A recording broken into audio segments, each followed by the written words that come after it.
Hello everyone, it's your girl Danny Cleveland back on Inclusology's e-learning platform.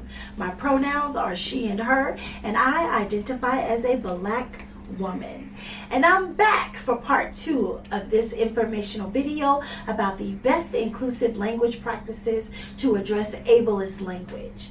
Meaning, I'm bringing you even more examples of what to say and what not to say when speaking, writing, signing, or communicating.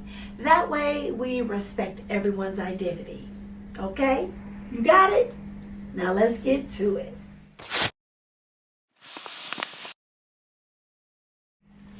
First up, let's discuss the terms retarded, idiot, psycho. We need to stop saying these terms. The reason these terms are offensive is due to them referring to one cognitive ability. These terms can be associated with a person's identity or their challenges, and because of that, can be interpreted as insulting or hurtful. And every time people use them, they reinforce the idea that people with disabilities are somehow inferior. More inclusive terms to use would be that you are frustrated or irritated or that they don't understand you. Don't be afraid to ask a person what they need to feel supported if they're not grasping a concept. This practice gives a more inclusive meaning. So instead of saying those terms, try using more inclusive terms. Make sense? Okay. Moving on. Next up are terms in the same category, insane or crazy, which refers to a negative connotation of someone's mental state.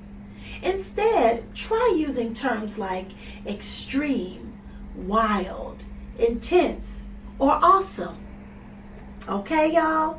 Oh, and in the same context, can we please stop saying spaz?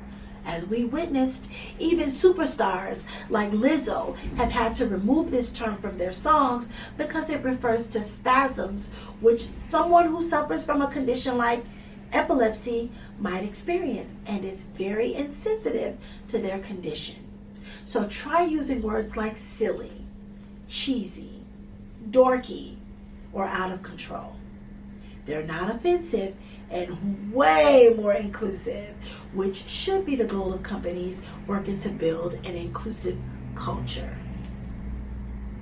The last word in this episode is lame, which actually refers to having a body part and especially a limb so disabled as to impair freedom of movement.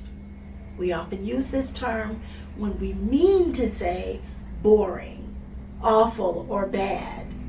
This term is offensive because it is an insult used to refer to someone who has this disability. Instead, use terms like the ones I provided for you earlier.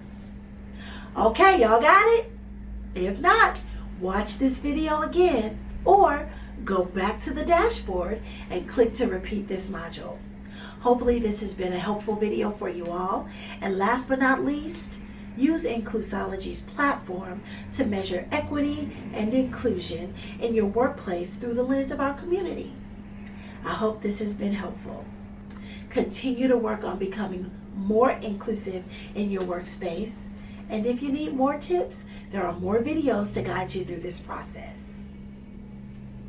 I'm Danny, and it's been real, y'all.